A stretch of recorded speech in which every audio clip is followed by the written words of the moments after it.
All right, guys, a super overlooked piece of gear for your compound bow is your sight. Now, there's all kinds of different sights out there, ranging from 3 pins, 2 pins, single pins, 5 pins, 7 pins. I mean, we're getting into like Gillette razors, the 15 blade. Is it really better? Well, now we're finding out that going back to a single blade razor is better. Why? Why did we change away from it? I don't know. I'm just here to talk about bow sights. Let's get into it. The Trophy Ridge Pursuit single pin bow sight. Check it out. Now, if you're in the market for a bow sight, certainly the options are overwhelming, such as anything else in this industry. You've got different bows, you string manufacturers, you've got sights, you've got rests, you got rest styles, you got D-loops, you got metal D-loops, you got soft nocks, you got hard nocks, you got 3 different cam options on some bows, you've got stabilizers of every different length and every different material, and everyone's is the best and everything is the best for everybody, and that's just simply not the case. It's pretty easy to break down the components that you need to get the most out of what you want from your equipment. So today we're going to cover the Trophy Ridge Pursuit and why I think it's such a great piece of equipment for anyone who's starting out all the way up to a high-level shooter. One of the main benefits that I see from a sight like this is the adjustability to a specific yardage. Now, what I mean by that, I'm going to use my daughter as an example, as I have in the past. Now, when she's out there shooting, for starters, she's fairly new to the sport. So it needs to be fun. It needs to be engaging for her. And if it's nothing but a challenge and a struggle, there's very few people who are going to just work to overcome that unless they already have fallen in love with it. But to fall in love with something, I mean, it just has to be entertaining. So a single pin sight for slower foot per second shooters, I feel like is an absolute win, especially if you're in a 3D circuit. A hunting scenario, you could have some drawbacks going to a single pin, or a target scenario where you're just shooting at paper at a known yardage without any movement needed. That's different too. If you're shooting indoors and shooting at 20 meters or 20 yards or 25 yards or whatever you're set up at, you shoot the same pin over and over and over and over again. Will you benefit from going to a single pin? I do believe you will, because it's centered in the housing and everything about it is visually pleasing when you're aiming.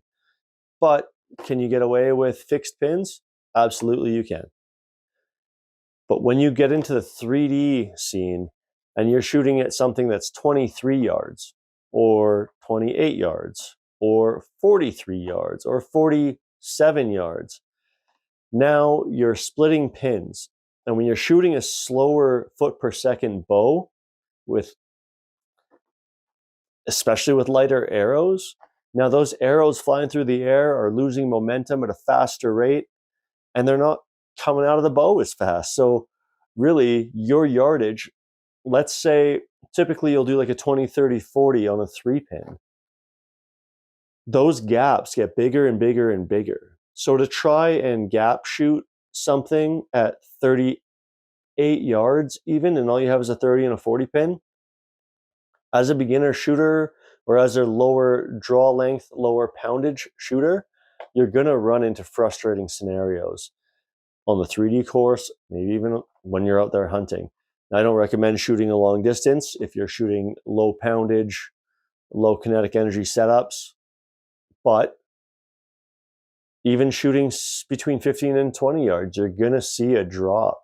So going to something like a single pin where you can get out on that 3D course and you can range find 42 yards and set this to 42 yards and know that your arrow is going to hit right behind that green dot that's in the center of your housing, it's a no-brainer.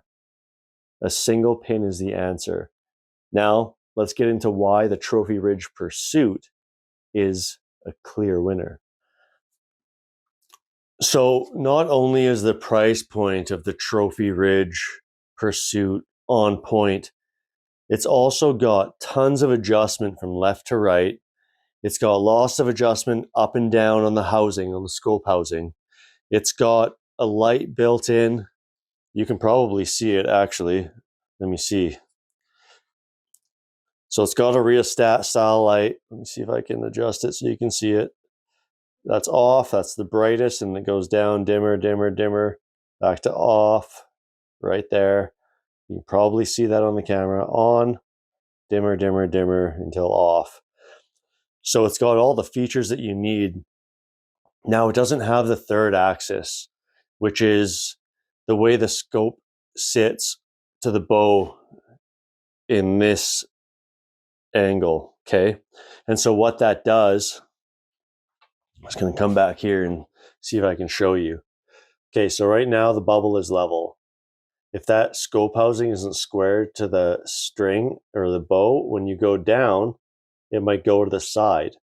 And so you can actually bring it back. Like when you shoot downhill or uphill, what you can do is move that scope housing so that when you're aiming downhill, it's still square to the bow.